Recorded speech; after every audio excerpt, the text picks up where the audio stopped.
Hi there, I'm a musical theater girly and I love all things musicals. Today I got my Dear Evan Hansen shirt on, so that means we're talking about mental health and manipulation. Why? You shouldn't really root for any of the characters in Dear Evan Hansen.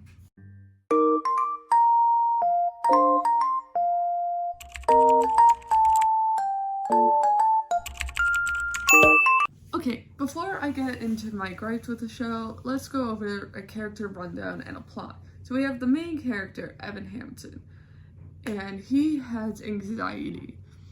And he runs into his crush's brother, who is very aggressive with him and is like, why are you writing this note about my sister? Because he's writing these notes to help him with his anxiety. And he leaves Evan with the note. But before this, he wrote Connor on his cast.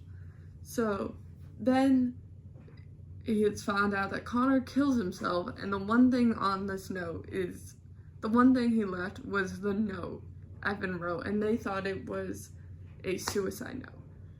This leads Evan to be able to get closer with Zoe, because Zoe thinks Connor did care about her and wrote about her in his note. And this leads Evan to writing fake emails with his frenemy Jared about how Connor cared about his family and he wasn't this mean, aggressive teenager who didn't want to go to school and smoked weed all the time. But then in the end, it's found out that he got caught up in all his lies and he's abandoning his mom, he's abandoning Jared, which I'll get into later, and it just blows up in his face. It ends at the apple orchard and Connor, Zoe, and Evan kind of reconnect, but not really. So what do I like about this show? Number one, I really think You Will Be Found is a really moving number. Not when you listen to it over over speakers, like on your phone or something, playing the cat's recording, that's it. But I think the songs work when they're performed live. It brought me to tears multiple times in the audience. I also do like how you don't have to like any one of the characters specifically, but it also makes it hard to root for someone. So what are my problems? Number two, I really didn't understand Alana's role in the show. She's one of the most sane characters, and they tried to add this little part in, it was Number two, I don't understand Alana's role in this show. So she's kind of just meant to be set as a buffer to Evan because she wants to start the Connor project. She wants to have people feel less alone. But it also felt like she was trying to cash in on Connor's death, just like Evan was, to make herself feel more whole. It feels like Alana wasn't a fully developed character. And so when she was singing her part in Good For You, I didn't really care that she was upset with Evan. I didn't feel a connection to her.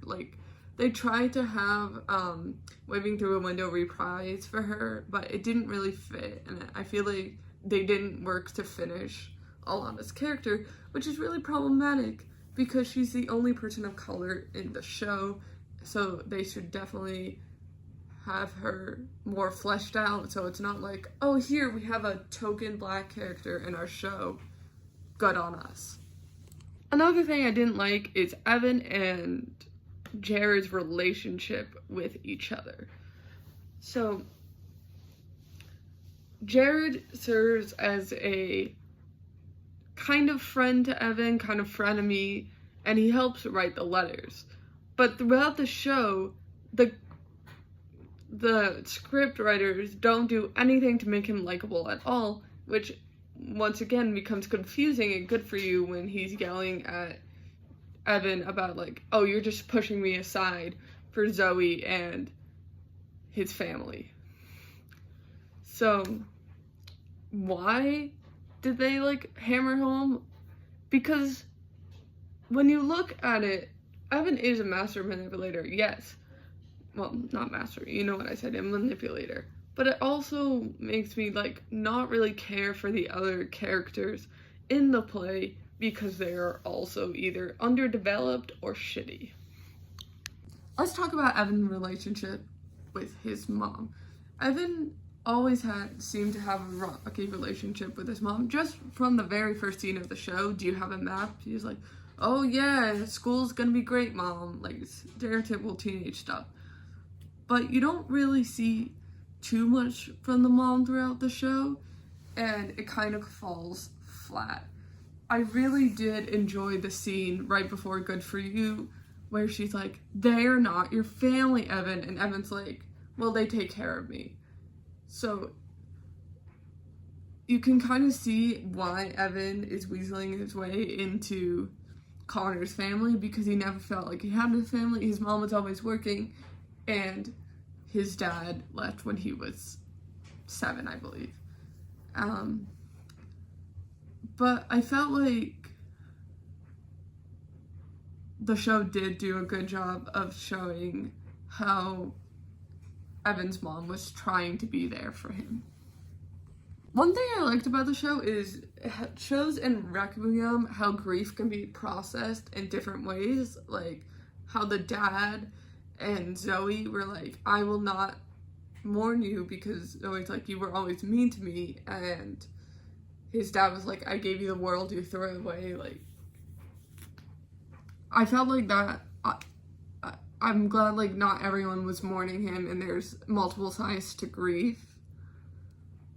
But I also hate Connor's parents when you learn more about them and how they were like kind of like dismissing his mental health problems. I definitely think if Connor had therapy, it would be a lot different for them. But it makes it like Act 1 they were kind of wary of Evan, but Act 2 they like seem to fully accept Evan into their lives. And I just think it's a little unrealistic that just because their son died, Evan's the only thing they have left of their son. It feels weird, it feels forced. And I like that after it all comes out that Evan was the one who wrote those things about Zoe and his anxiety, that she drops him, because she should. I like that it doesn't really have a happy ending. Another thing is, I kind of wish in Good For You, Zoe had a part. I feel like it would be interesting to really see her take on her view of Evan as soon as this all came out. Because after Good For You, we have So Big, So Small, and then they meet at the apple orchard. I felt like she should have a part. I wanted to know what Zoe's truly feeling after breaking up with Evan, after finding out that her brother really didn't care about her. I felt like the ending didn't wrap up nicely, but I also think that's what they were going for. And finally, to conclude, why did Evan get into barely any trouble? Well, he lost Zoe, and his relationship with his mom seemed to get, not better, but they seemed to fix it. Why was there no real repercussions for what Evan did?